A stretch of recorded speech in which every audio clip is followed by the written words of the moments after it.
Hello, ಎಲ್ರಿಗೂ ನಮಸ್ಕಾರ. ತುಂಬ ದಿನ ಆದಮೇಲೆ ಮತ್ತೆ ಒಂದು ವಿಡಿಯೋ ಅಪ್ಲೋಡ್ ಮಾಡ್ತಾ ಇದ್ದೀನಿ.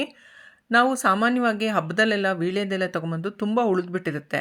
ಅದನ್ನು ಬಳಸ್ಕೊಂಡು ಒಂದು ಡ್ರೈ ಪಾನ್ ಹೇಗೆ ಮಾಡೋದು ಅಂತ ನಾನು ಇವತ್ತಿನ ವಿಡಿಯೋದಲ್ಲಿ ನಿಮಗೆ ತೋರಿಸ್ಕೊಡ್ತೀನಿ ಬನ್ನಿ.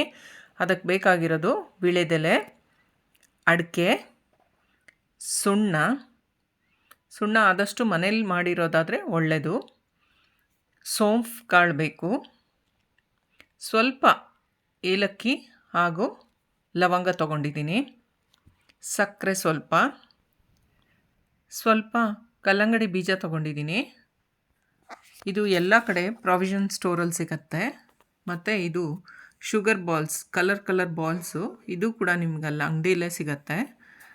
ಕೊಬ್ಬರಿ ತುರಿ, ಒಣ ಕೊಬ್ಬರಿ, ಗುಲ್ಕಂದ್, ಒಂದು ಚಿಕ್ಕ ಡಬ್ಬ ಗುಲ್ಕಂದ್ ತೊಗೊಂಡಿದ್ದೀನಿ. ಹಾಗೆ ಸ್ವಲ್ಪ ಪ್ರಮಾಣದಲ್ಲಿ ತುಪ್ಪ ಬೇಕು.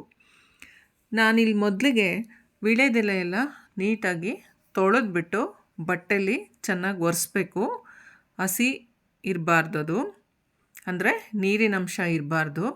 ಅದನ್ನೆಲ್ಲ ಒರೆಸಿ ಆದಮೇಲೆ ಮುಂದೆ ತೊಟ್ಟಿನ ಭಾಗ ಇರುತ್ತಲ್ಲ ಅದು ಮತ್ತು ತುದಿ ಭಾಗ ಎರಡನ್ನೂ ಕಟ್ ಮಾಡಿ ಈ ಥರ ರೆಡಿ ಮಾಡಿ ಫಸ್ಟ್ ಇಟ್ಕೋಬೇಕಾಗತ್ತೆ. ಇದೆಲ್ಲದನ್ನು ನಾವು ಚಿಕ್ಕದಾಗಿ ಕಟ್ ಮಾಡ್ಕೋಬೇಕು.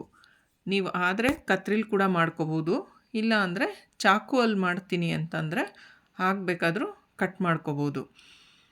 ಸ್ವಲ್ಪ ಜಾಸ್ತಿ ಒಟ್ಟಿಗೆ ಇಟ್ಕೊಂಡು ಕಟ್ ಮಾಡ್ಕೋಬೋದು. ಆದಷ್ಟು ಎಷ್ಟು ಚಿಕ್ಕದಾಗುತ್ತೋ ಅಷ್ಟು ಚಿಕ್ಕದಾಗಿ ಕಟ್ ಮಾಡಿ ಎತ್ತಿಟ್ಕೋಬೇಕಾಗತ್ತೆ. ನಾವೆಲ್ಲ ಯೂಶ್ವಲಿ ಹಬ್ಬದಲ್ಲೆಲ್ಲ ವೀಳ್ಯದೆಲೆ ಬೇರೆಯವ್ರ ಮನೆ ಕುಂಕುಮಕ್ಕೆ ಹೋದಾಗ ಕೊಟ್ಟಿರ್ತಾರೆ, ಅಥವಾ ನಾವೇ ಸ್ವಲ್ಪ ಜಾಸ್ತಿ ತೊಗೊಂಬಂದು ಇಟ್ಕೊಂಡಿರ್ತೀವಿ ಮನೇಲಿ. ಅವಾಗೆಲ್ಲ ಏನು ಮಾಡ್ತೀವಿ, ಅದನ್ನು ಗಿಡಕ್ಕೆ ಹಾಕೋದು, ಏನೋ ಒಂದು ಇದು ಮಾಡ್ತೀವಿ, ಒಣಗಿಸ್ಬಿಟ್ಟು ಆಚೆ ಎಸೆಯೋದು, ಏನೋ ಒಂದು ಮಾಡ್ತೀವಿ. ಅದ್ರ ಬದಲು ಈ ಥರ ಡ್ರೈ ಪಾನ್ ಮಾಡಿಟ್ಕೊಂಡ್ರೆ ಡೈಲಿ ರಾತ್ರಿ ಎಲ್ಲರೂ ಮನೇಲಿ ಊಟ ಆದಮೇಲೆ ತಿನ್ಬೋದು. ತಿನ್ನೋದಕ್ಕೆ ಕೂಡ ತುಂಬ ಟೇಸ್ಟಿಯಾಗಿರುತ್ತೆ. ಹಾಗೆ ಮೌತ್ ಫ್ರೆಶ್ನರ್ ಆಗಿ ಕೂಡ ಇದು ಕೆಲಸ ಮಾಡುತ್ತೆ. ಬನ್ನಿ ಇವಾಗ ಹೇಗೆ ಮಾಡೋದು ಅಂತ ನೋಡೋಣ. ನಾನಿಲ್ಲಿ ಫಸ್ಟು ಅರ್ಧ ಬೌಲಷ್ಟು ಕೊಬ್ಬರಿ ತುರಿನ ಹುರಿತಾ ಇದ್ದೀನಿ. ನೀವು ಯಾವುದೇ ಒಂದು ವಸ್ತು ಆಗಲಿ ಹುರಿವಾಗ ಉರಿ ತುಂಬ ಕಡಿಮೆಯಲ್ಲಿಟ್ಕೊಂಡು ಹುರಿಬೇಕು. ಹೈ ಫ್ಲೇಮ್ ಮಾಡಿದ್ರೆ ಅದು ಬೇಗ ಸೀದೋಗುತ್ತೆ, ತಿನ್ನೋದಕ್ಕೆ ಟೇಸ್ಟು ಚೆನ್ನಾಗಿರೋದಿಲ್ಲ. ಅದಕ್ಕೋಸ್ಕರ ಈಗ ನೋಡಿ, ನಾನು ತೆಗೆದಿಟ್ಕೊಂಡಿದ್ದೀನಿ ಹುರಿದ್ಬಿಟ್ಟು.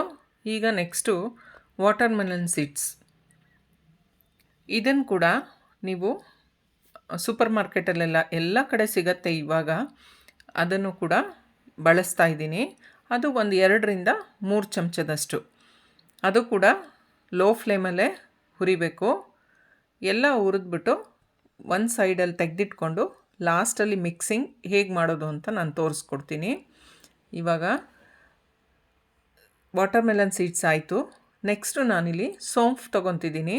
ಸೋಂಫು 2 ಸ್ಪೂನ್ ಆದರೆ ಸಾಕು, ಇಲ್ಲ ಸ್ವಲ್ಪ ನಮ್ಗೆ ಇನ್ನೊಂಚೂರು ಬೇಕು ಅಂದರೆ 1 ಸ್ಪೂನ್ ಎಕ್ಸ್ಟ್ರಾ ಆ್ಯಡ್ ಮಾಡ್ಕೋಬೋದು.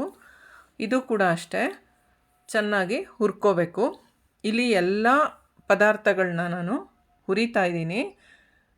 ಯಾಕಂದರೆ ಹಾಗೆ ಹಸಿ ಹಾಕಿದ್ರೆ ಅದನ್ನು ನಾವು ಸ್ಟೋರ್ ಮಾಡಿದ್ರೆ ಚೆನ್ನಾಗಿರಲ್ಲ ಟೇಸ್ಟು, ಅದಕ್ಕೋಸ್ಕರ. ನೆಕ್ಸ್ಟು ಅಡಿಕೆ ನೀವು ನಿಮ್ಮ ರುಚಿಗೆ ನೀವು ಹೇಗೆ ಹಾಕ್ಕೋತೀರೋ ಅದ್ರ ಪ್ರಕಾರ ತೊಗೋಬೋದು.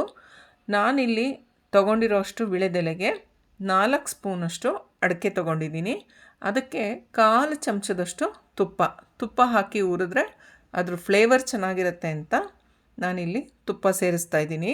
ನಿಮಗೆ ಇಷ್ಟ ಇಲ್ಲ ತುಪ್ಪ ಹಾಕೋದು ಅಂತಂದರೆ ಸ್ಕಿಪ್ ಮಾಡ್ಕೋಬೋದು. ಇವಾಗ ಅಡಿಕೆ ಕೂಡ ಆಗಿದೆ. ಯಾವುದೇ ಒಂದು ವಸ್ತುನ ನಾವು ಬಾಣಲಿಯಲ್ಲಿ ಹುರಿಯುವಾಗ ಫ್ಲೇಮು ಲೋ ಅಲ್ಲಿರಬೇಕು.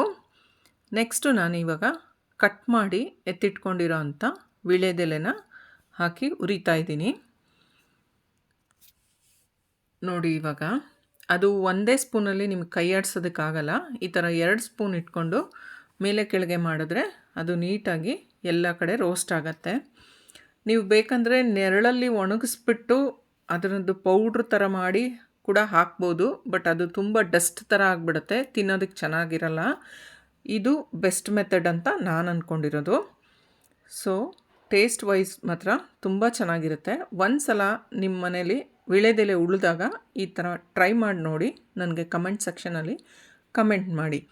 ನಾನು ನಿಮಗೆ ಆವಾಗಲೇ ಸ್ವಲ್ಪ ಏಲಕ್ಕಿ ಮತ್ತು ಲವಂಗ ತೋರಿಸಿದ್ದೆ, ಅದನ್ನು ಮಿಕ್ಸಿ ಮಾಡಿ ಸ್ವಲ್ಪ ಪೌಡ್ರ್ ಮಾಡ್ಕೊತೀನಿ.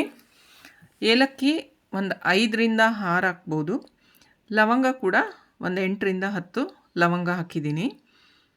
ಅದಾದಮೇಲೆ ಅದೇ ಜಾರಿಗೆ ನಾನಿಲ್ಲಿ ಅಡಿಕೆ ಎಲ್ಲ ಹುರಿದು ಎತ್ತಿಟ್ಕೊಂಡಿದ್ನಲ್ಲ ಅದನ್ನು ಹಾಕಿ ಪೌಡ್ರ್ ಮಾಡ್ಕೊತೀನಿ. ಇವಾಗ ನೋಡಿ, ವೀಳ್ಯದೆಲೆ ಹುರಿದಿರೋದು ರೆಡಿಯಾಗಿದೆ. ನಾವು ಪೌಡ್ರ್ ಮಾಡಿ ಇಟ್ಕೊಂಡಿರೋ ಏಲಕ್ಕಿ ಮತ್ತು ಲವಂಗ ಇದೆಯಲ್ಲ, ಅದೇ ಜಾರಿಗೆ ನಾನಿವಾಗ ಅಡಿಕೆ ಅರ್ಧ ಬೌಲಷ್ಟಾಗಿದೆ ಅಡಿಕೆನ ಹಾಕ್ಬಿಟ್ಟು ಅದನ್ನು ಕೂಡ ಪೌಡ್ರ್ ಮಾಡ್ಕೋಬೇಕು. ತುಂಬ ನೈಸ್ ಪೌಡ್ರ್ ಮಾಡೋ ಅವಶ್ಯಕತೆ ಇಲ್ಲ, ಸ್ವಲ್ಪ ತರಿಯಾಗಿದ್ದರೆ ಸಾಕು. ಅಥವಾ ಯಾರಾದರೂ ವಯಸ್ಸಾಗಿರೋರು ಇದ್ದಾರೆ, ಅವ್ರಿಗೆ ಕೊಡಬೇಕು ಅಂತಂದರೆ ನೀವು ಫೈನ್ ಪೌಡ್ರ್ ಬೇಕಾದರೂ ಮಾಡ್ಕೋಬೋದು. ನೆಕ್ಸ್ಟು ನಾನು ಇದೇ ಜಾರ್ಗೆ ನಾವು ಹುರಿದು ಎತ್ತಿಟ್ಕೊಂಡಿದ್ವಲ್ಲ ವೀಳ್ಯದೆಲೆ, ಅದನ್ನು ಸುಮ್ಮನೆ ರಫಾಗಿ ಗ್ರೈಂಡ್ ಮಾಡಬೇಕು. ಆನು ಆಫು ಮಾಡಿದ್ರೆ ಅದು ಇನ್ನು ಸ್ವಲ್ಪ ಸಣ್ಣ ಸಣ್ಣದಾಗಿ ಕಟ್ಟಾಗತ್ತೆ. ಇವಾಗ ಬನ್ನಿ ಎಲ್ಲದನ್ನು ಮಿಕ್ಸ್ ಮಾಡೋಣ. ಇವಾಗ ನಾವು ಗ್ರೈಂಡ್ ಮಾಡಿ ಇಟ್ಕೊಂಡಿರೋ ವೀಳ್ಯದೆಲೆ, ಇದಕ್ಕೂ ಕೂಡ ನೀವು ಬೇಕಂದರೆ ತುಪ್ಪ ಸೇರಿಸಿ ಉರಿಬೋದು, ಬಟ್ ಅಡಿಕೆಗೆ ಒಂದಕ್ಕೆ ಸಾಕು. ಎಲ್ಲದಕ್ಕೂ ತುಪ್ಪ ಹಾಕಿದ್ರೆ ತುಪ್ಪದ ಫ್ಲೇವರೇ ಜಾಸ್ತಿ ಆಗೋಗುತ್ತೆ. ನೆಕ್ಸ್ಟು ಸೋಂಪು, ಅದಾದಮೇಲೆ ಕಲ್ಲಂಗಡಿ ಬೀಜ, ಕೊಬ್ಬರಿ, ಇದೆಲ್ಲ ಆಪ್ಷನಲ್ಲು. ನಿಮ್ಗೆ ಎಷ್ಟು ಯಾವುದು ಇಷ್ಟನೋ ಅದನ್ನು ಜಾಸ್ತಿ ಕೂಡ ಹಾಕ್ಕೋಬೋದು, ಬಟ್ ಅಡಿಕೆ ಸುಣ್ಣ ಲಿಮಿಟ್ ಆಗಿರಬೇಕು. ಜಾಸ್ತಿ ಆದರೆ ಟೇಸ್ಟು ಚೆನ್ನಾಗಿರಲ್ಲ, ಇಲ್ಲ ಒಗ್ಗರಾಗತ್ತೆ, ಇಲ್ಲ ಸುಣ್ಣ ಜಾಸ್ತಿ ಆದರೆ ನಾಲ್ಗೆ ಸುಟ್ಟೋಗುತ್ತೆ. ಸೊ ಅದಕ್ಕೋಸ್ಕರ ಈ ಕಲರ್ ಬಾಲ್ಸು ಇದರಲ್ಲಿ ಕೂಡ ಅಡಿಕೆ ಪುಡಿ ಇರುತ್ತೆ, ಮತ್ತು ಇದು ಸೋಂಪಿಗೆ ಶುಗರ್ ಕೋಟಿಂಗ್ ಮಾಡಿರ್ತಾರೆ. ನೋಡೋದಕ್ಕೆ ಕಲರ್ಫುಲ್ಲಾಗಿ ಕಾಣಲಿ ಅಂತ ಅದಕ್ಕೋಸ್ಕರ ನಾನು ಅದನ್ನು ಯೂಸ್ ಮಾಡ್ತಾ ಇರೋದು. ಗುಲ್ಕಂದ್ ಕೂಡ ನಾನು ಅದು ಚಿಕ್ಕದ ಡಬ್ಬ ಪೂರ್ತಿ ಯೂಸ್ ಮಾಡಿದ್ದೀನಿ. ಸುಣ್ಣ ಅರ್ಧ ಸ್ಪೂನಷ್ಟು ಸುಣ್ಣ ಹಾಕಿದ್ದೀನಿ, ಅಷ್ಟೇ ಸಾಕು. ಏಕೆಂದರೆ ಕೆಲವೊಂದು ಸುಣ್ಣ ತುಂಬ ಸ್ಟ್ರಾಂಗ್ ಇರುತ್ತೆ, ಅದನ್ನು ನೋಡಿಬಿಟ್ಟು ನೀವು ಬಳಸಬೇಕಾಗತ್ತೆ.